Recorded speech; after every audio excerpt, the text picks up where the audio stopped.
Perfect. You clap somewhere else. Oh, you want me to clap now? No, I'll clap. Okay.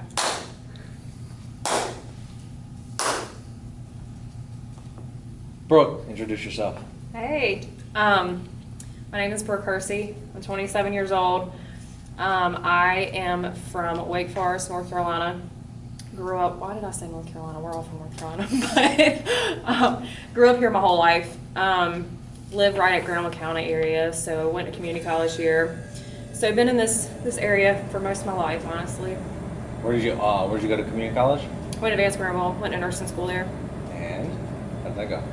I graduated. Nice. That you know. So kind of took a little bit of a different career path. So I'm doing more like healthcare administration management now, but I love it. So I definitely get to use my degree for sure too. Yeah, we'll take it to fitness because I guess that's what we are. But I'll try to hit everything. When you first tell me about your first steps into fitness, whatever that was, whatever that process was, whatever you were before, while you were thinking about it, kind of take me through all of that if you can. I can. My story, I feel like, is definitely different than a lot of people's. I was always that chubby, non-athletic kid growing up. I never played sports. My brother's 6 years older than me. I grew up, I don't want to say in his shadow, but I was always on the sidelines watching him play baseball. And, you know, I was that little sister that tagged along to the baseball field and could, you know, explain baseball 10 times better than anybody. But so I was definitely always exposed to sports, but I wasn't a part of it. So I always felt like I had like that void in my life from not having that satisfaction of competing and of, you know, watching yourself become better at something.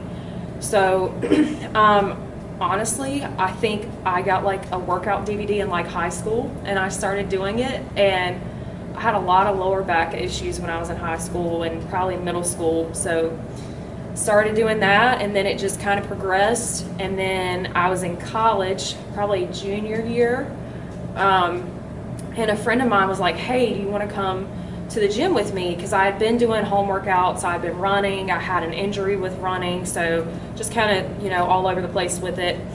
And I went to, it was Planet Fitness in Graham, and I went, and I remember we were the epitome of cardio bunnies. Like we would be like, you know, kicking it on the Stairmaster for like 10 minutes, and we thought, we were like, man, we are like hardcore. And I remember doing that, and it was like, okay, like I can do this. And then I remember one day, for some reason, I think it was like the second or third time I went with her, I was like, why don't we like veer out a little bit? Like, have you ever done this over there? So we did like the little circuit room, and then I stopped going with her, and I was like, you know what, I want to join a gym.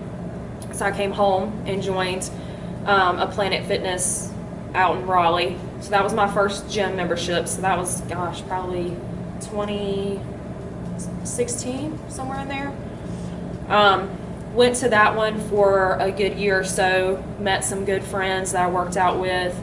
At that time, I finally, I picked up weightlifting, and I was like, you know what, like, I'm kind of good at this. So I was always like that naturally stronger girl growing up. Like I wanted to, you know, try to do the things that my dad and my brother would be doing. But so I feel like my workouts started gravitating more towards bodybuilding. That's just kind of what's out there. That's what everybody, you know, you can find a bodybuilding workout pretty easily. So got one of my girlfriends. She started training with me. She's a personal trainer now. So just got really involved, and it became a part of my life. Like it was part of like, okay, you eat, drink, and sleep, and you work out every day. And getting me through nursing school, like that helped me tremendously. So there's a picture that I like to look back at a lot. It was the pinning ceremony of the class above me, and it was junior year. And I look back at that picture, and I just look at how awful I felt about myself. And that's kind of that picture that I look back at.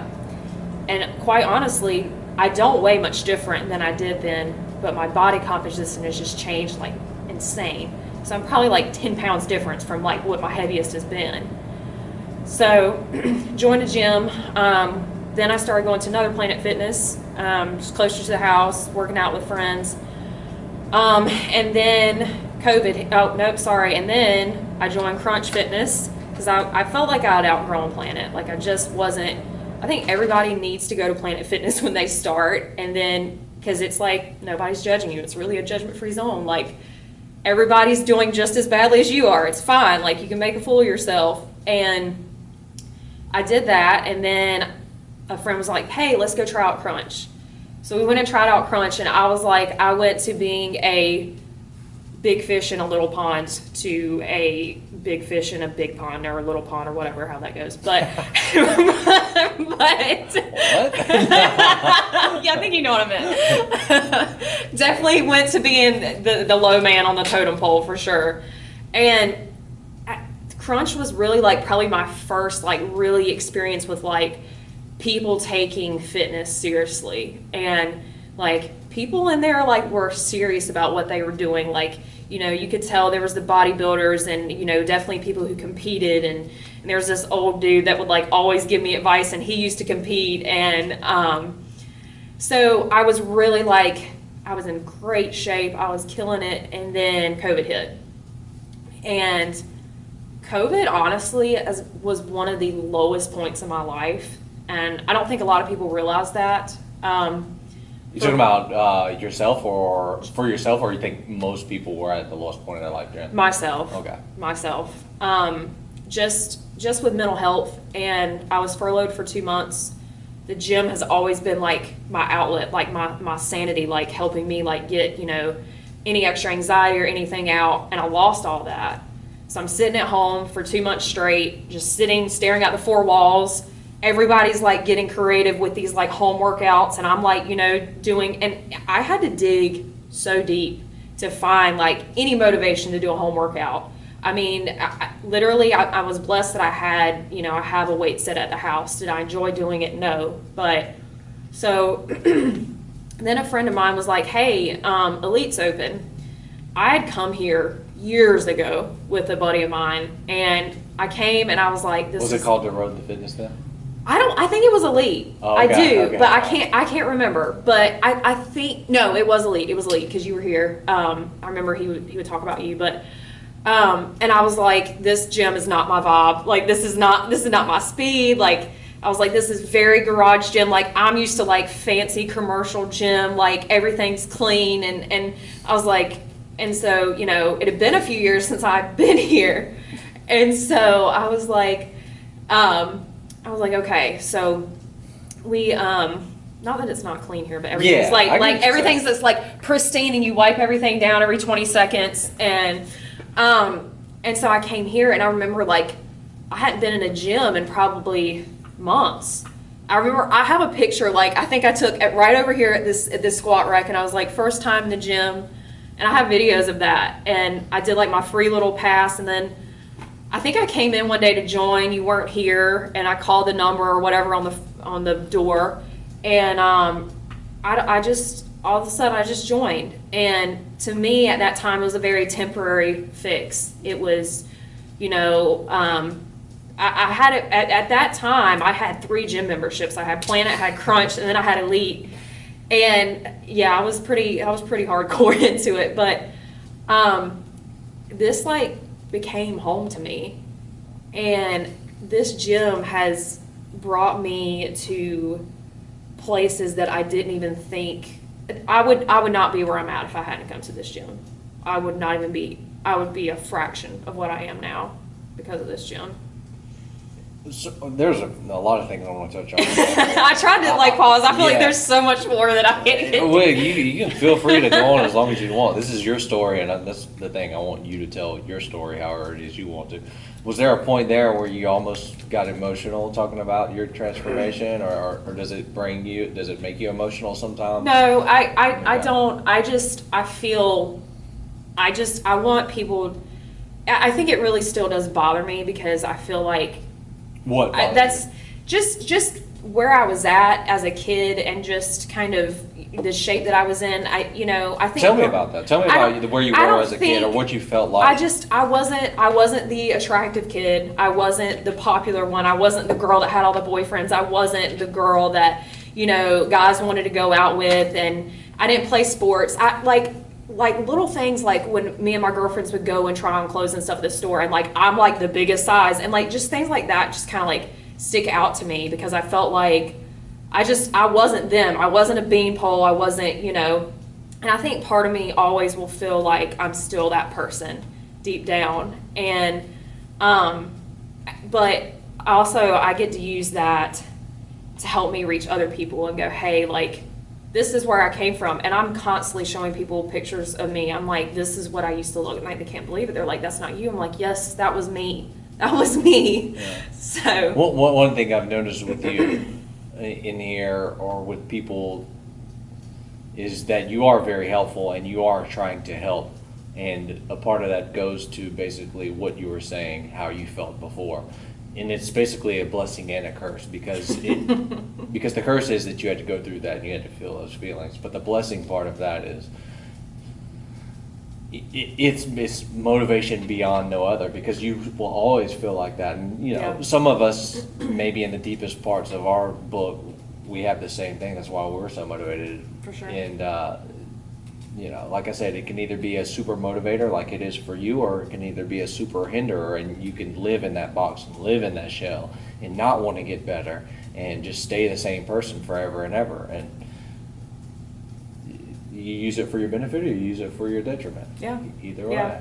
I think I almost appreciate it more because I feel like you see these athletes, I mean, they're just like freaks of nature, you know, like like baseball players are like, I'm like, did you ever really have to struggle like to get, which I'm sure they did, but I appreciate it so much more, and I'm able to relate to these people. Like some of these people coming in the gym, and I hadn't started talking about when I started powerlifting, but just trying to get them, I'm like, hey, like I was right where you're at. Like I still am learning. I'm still, you know, relatively new to powerlifting, but and I'm just like, if you could just see where I came from, anybody can do this. It's just, you just have to have the willpower and the determination to do it.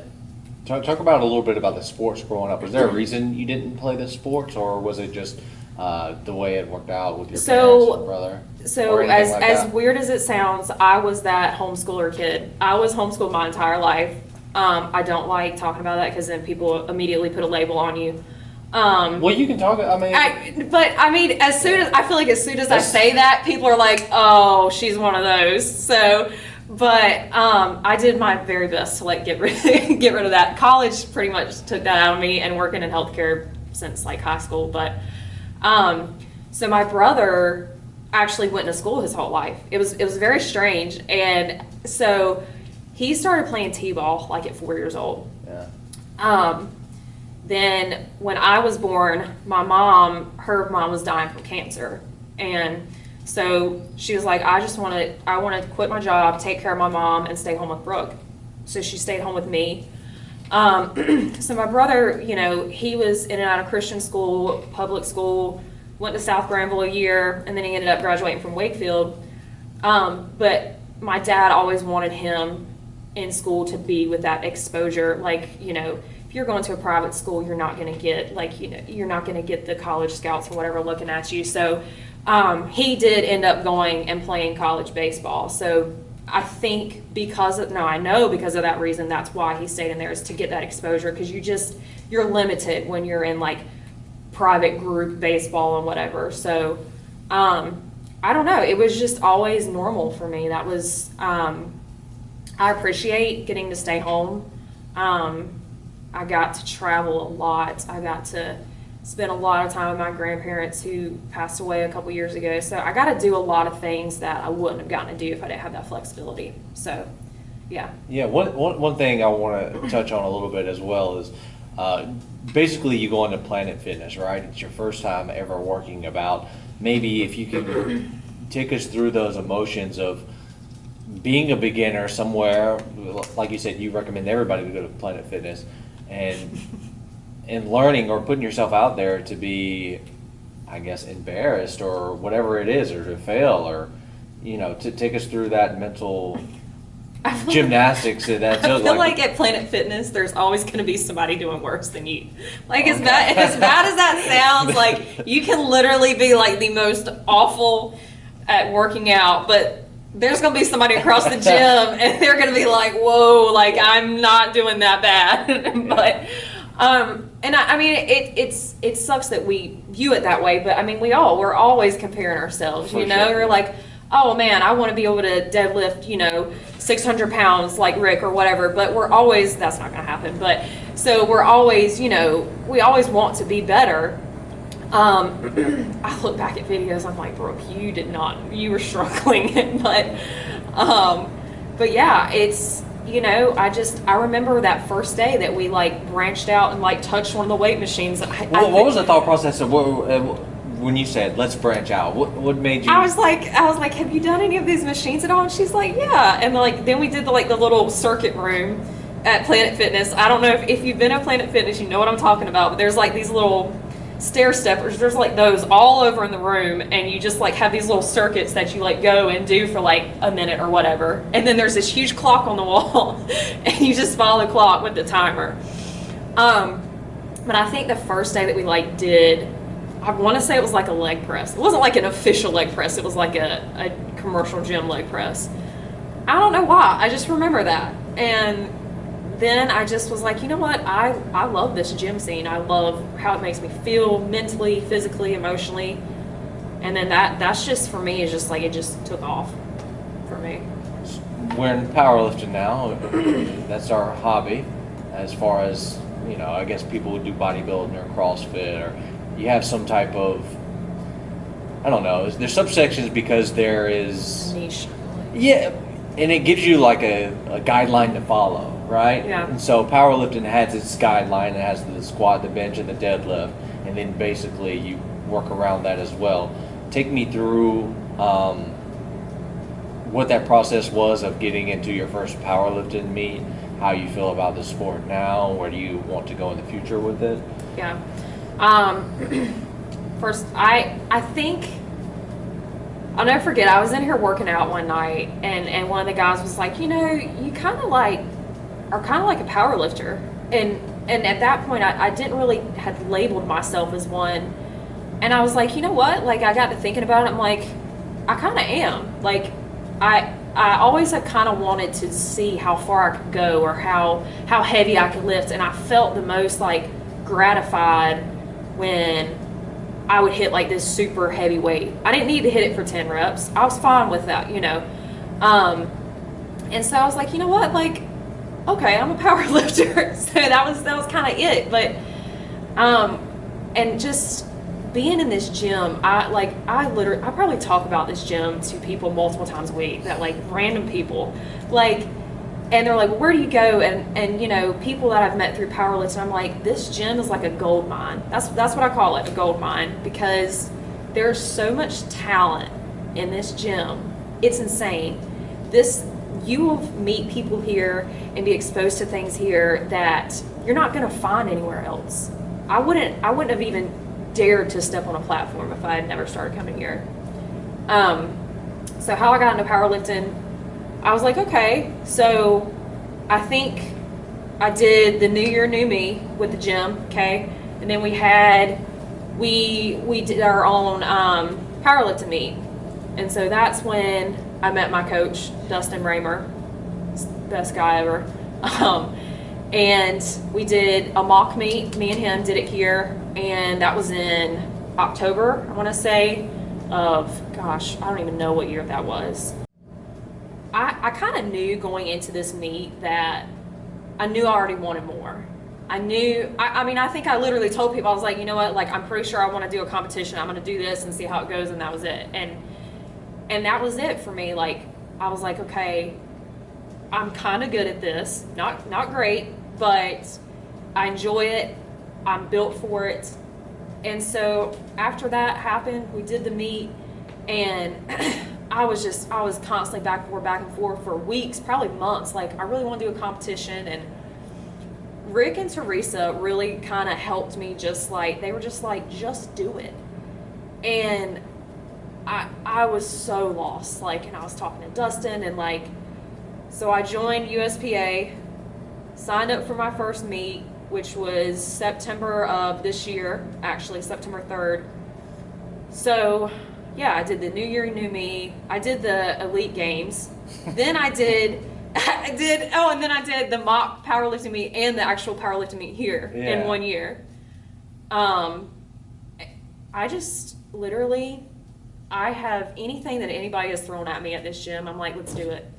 And Rick even told me, he's like, I didn't think you were going to do the meet. I was like, I literally have done everything that anybody has said for me to do here. Yeah. Everything.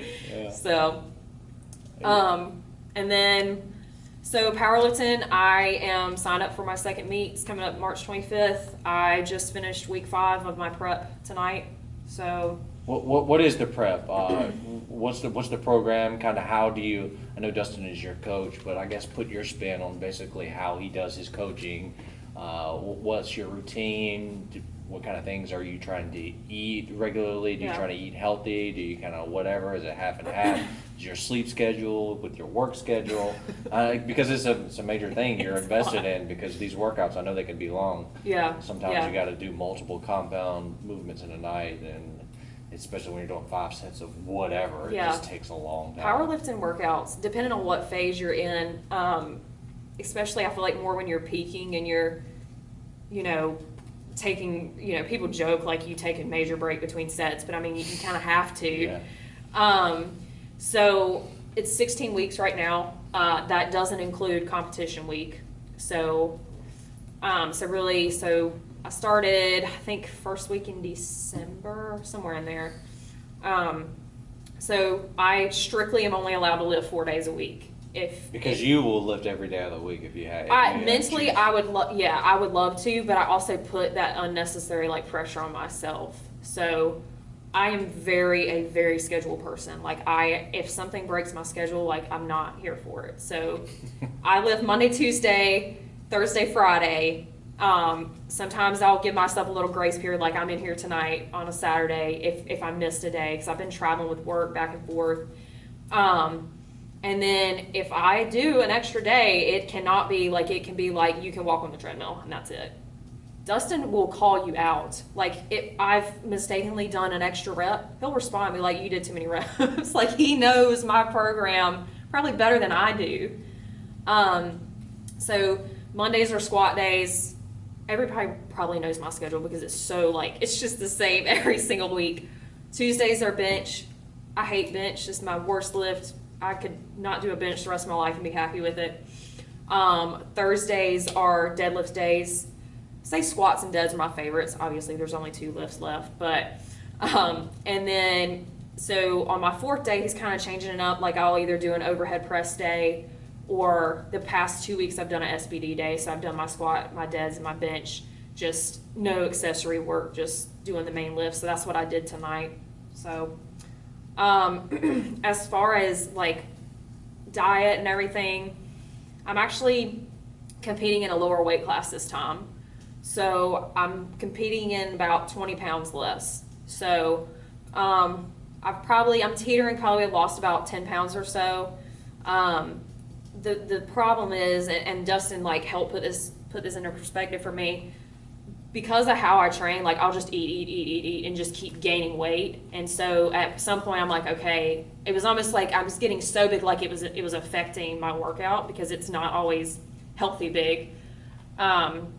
So right now I'm pretty, been out of town, but I'm pretty going back into my meal prepping this week, and extremely strict on my proteins, and I weigh my coffee creamer.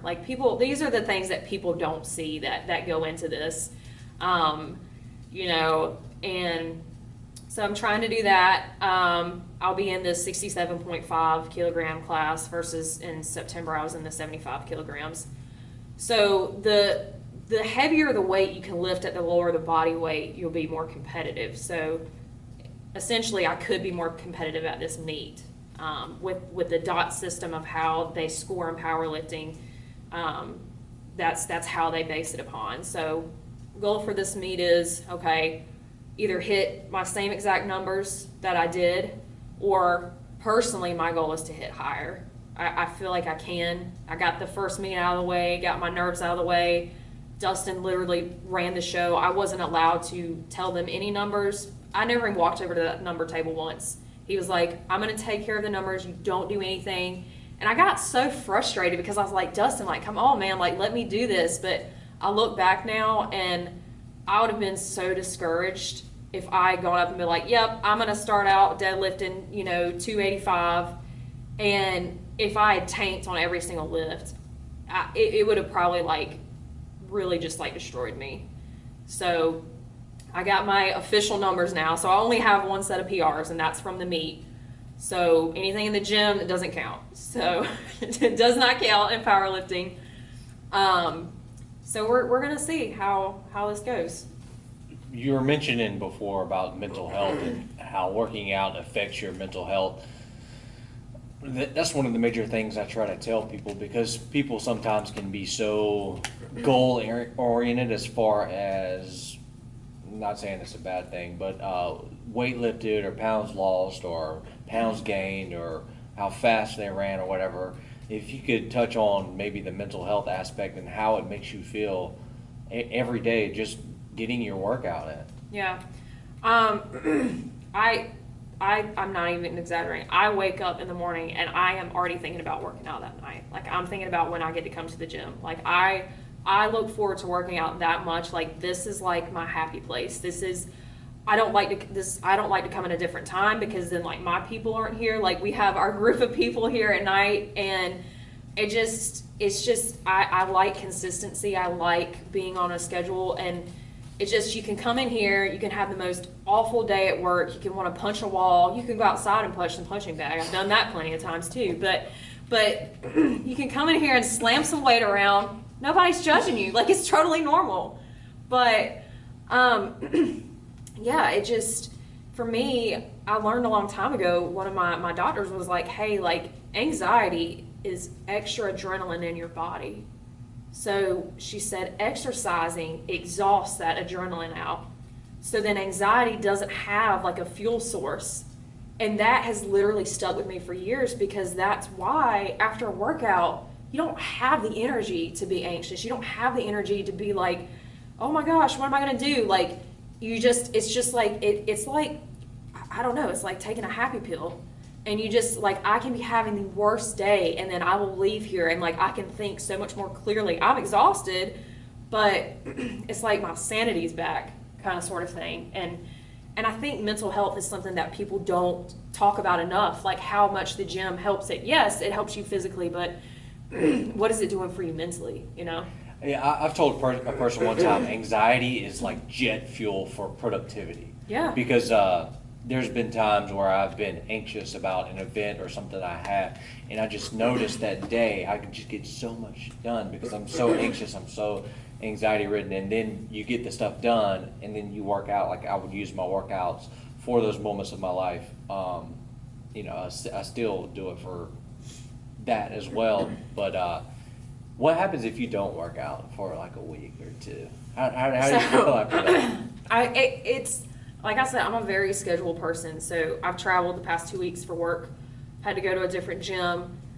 I mean, mentally, I genuinely will struggle if just because it just builds up, and it's just like, okay, like I'm just like, I need to do something, and I got COVID back in July. I thought I was gonna lose my mind. Like, I was like, Dustin, I've got to come lift. I mean, and I came in here one day and like, I was almost at my quarantine, but there was like nobody in here. I was like, I'm just gonna go lift. I'm just gonna go squat, and I did, and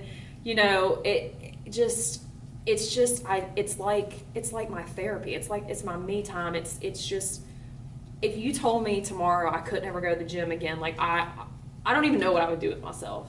I really don't. I have no clue. Like, it's a part of my life. Like, you go to work, you go to church, you go to sleep, you eat, and you go to the gym. Like, that's my life. Yeah. And I love it. Like, I love that. Like, people are like, Brooke, why do you not do anything differently? But that's what I enjoy.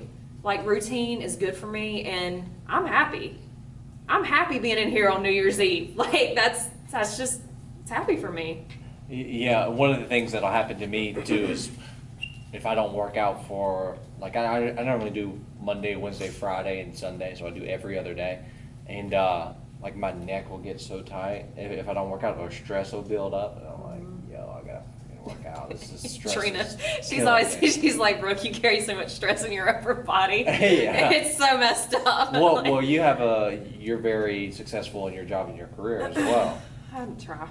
Yeah, and just that's because it's going back to that same thing as a kid, that you just feel like you weren't good enough or something, and that just keeps you motivated, keeps you climbing the ladder. Which is not true, and you know that's not. But you have to prove yourself to yourself because you don't want to be that person. You don't want to be that person. Yes. You want to be that this right new there. person. Yes. Yes. I think I'm always having to prove like to the old Brooke, like, you know, I mean, I struggled in my career. I kind of did a career change. I worked in the hospital as a nurse, and I hated it. Like I could not take it mentally. It was just too much. And I took a step back, and I hit like a low. Like, I mean, I started working in retail for like a year just to like figure out like what the heck am I going to do.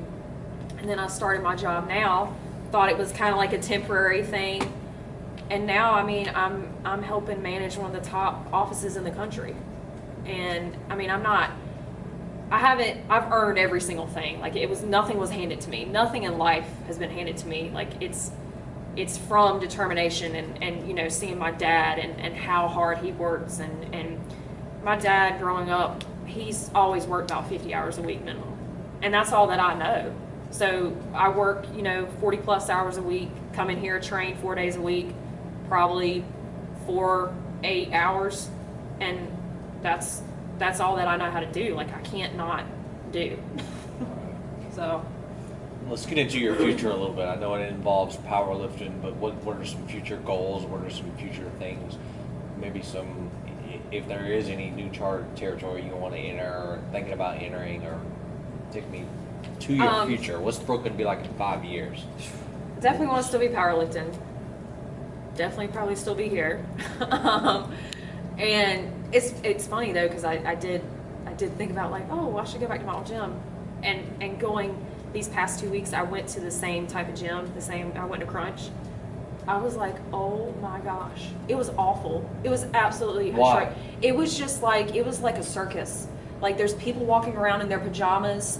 There's people like, I'm like, you were literally about to snap your spine in half, honey. But I was like, wow, like this is not as next level as I remembered it being. But I feel like here at Elite, like most people, 95% of the people in here take fitness a little more seriously than a commercial gym people do.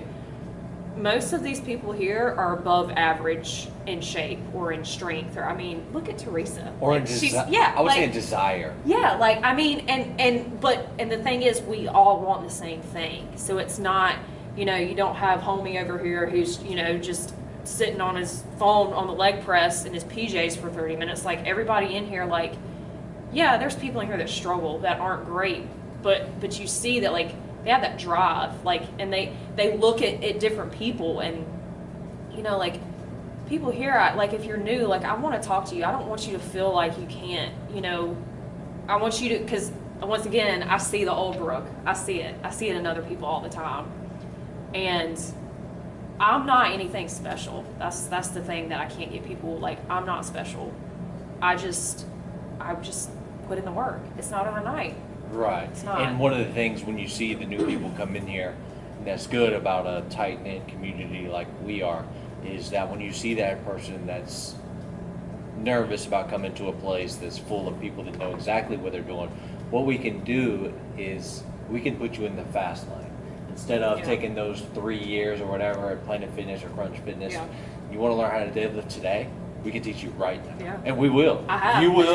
You know what I'm saying? You will. There's countless other people that will that are in this gym that will teach you how to deadlift right now. Yeah. You know what I'm saying? And then I mean, and then we can be or we'll say, hey, you ever thought about doing a powerlifting meet? Or hey, you ever thought about running a marathon? You know, whatever. Yeah. So that's how it gets started, because you want to see people happy with themselves. Yeah.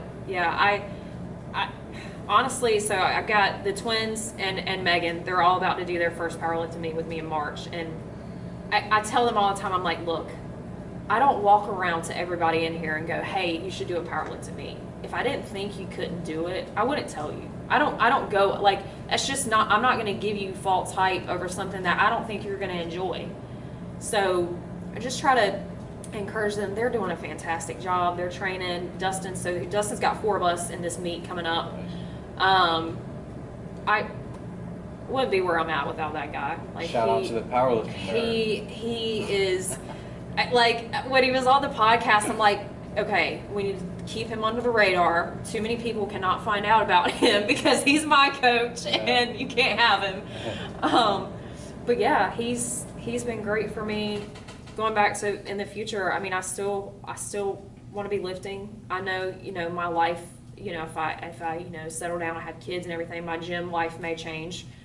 Hopefully not, but definitely I want to stay competing as much as I can. I know I'm not going to be the best in powerlifting. I'm not a freak of nature. I don't take trend, it's so, I mean, I compete in an untested, federation. Yeah. Like, I'm not going to be that person.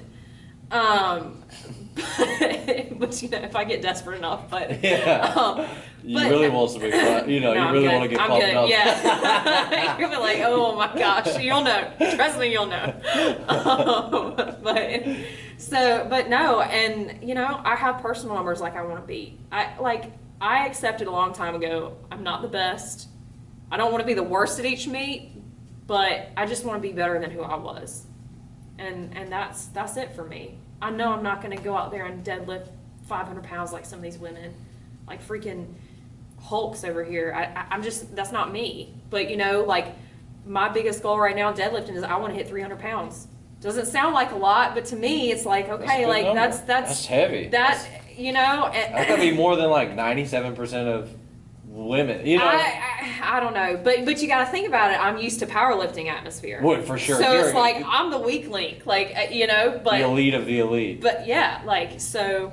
I mean, there's girls like half my weight, like just pulling insane numbers. And I'm like, holy crap! And you would see them walking on the street, and you'd be like, what? Like, that's not that same person. Your girl Jen Thompson. Oh man, I love her. I do too. I love her. She's inspirational. Yeah, I was literally talking about her last night to the twins. She posts things and it like breaks it down so much.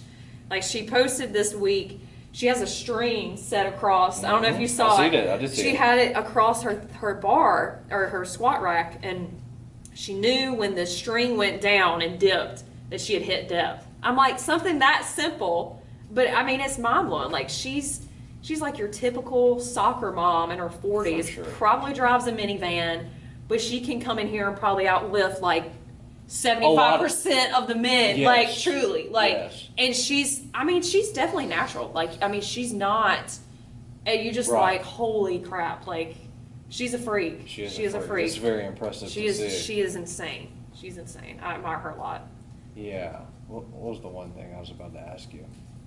I don't know. I rabbit trail and rambled a lot. No, it's good because all I want to do is get your story out there for people. Oh, social media. That's one thing I want to do. How can we? How do you do your social media based around your lifts? Is there a way you kind of like? Is there you post you working out and stuff? What is the rhyme or reason, or is there to what it is you're doing in that realm of things? I mean, I try to be. For one, honestly, like, my coach gets to see half of it. So, he's like, oh, okay, do this next time, do this, blah, blah, blah. But I can't tell you the amount of people that have reached out to me and wanted help or have wanted, or just tell me like that I inspire them. And like, I mean, I'm not sitting here bragging, but it's just, I realize how much that helps other people.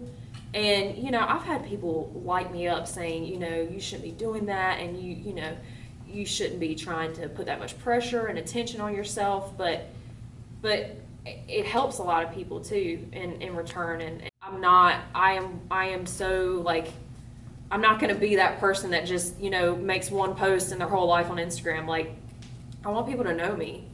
And I think goes back to, I never got that, that I hit a home run on the baseball field, but if I can hit a squat PR, you know what? Post it. Why not? You know, and it's not like cocky. It's just like, hey, like, this is what I'm putting the work in for. Like, it's no different than somebody posting 20 pictures of their kids a day. Like, nobody's giving them a hard time about that because that's what's important to them. Lifting's what's important to me, and it's a part of my life. So, you know, I try to be very transparent too. Like, I'll post my fails. Trust me, there's a lot of failures. I haven't hit a PR in over a year right now. Like, I'm very, very stuck. But, you know, I think our society and the fitness industry needs more of like, hey, like, I just failed this, I tanked this. Hey, I don't look photoshopped, you know. I want to be real with people because I think that makes people feel like it's more attainable. If you can show like, oh, hey, this is how bad this used to look, or oh, I failed this, and I'm like, oh, like Megan's all the time, she's like, oh, I just want to be. I'm like, you're doing great. You're doing great. You're doing better than I did when I started. So I just try to motivate people and you know, just be transparent. That's probably my biggest thing with social media. Yeah, you're a good person. You're a hope dealer. Hope dealer down there. All right, before we close up, is there anything else you'd like to mention on the pod? Anything?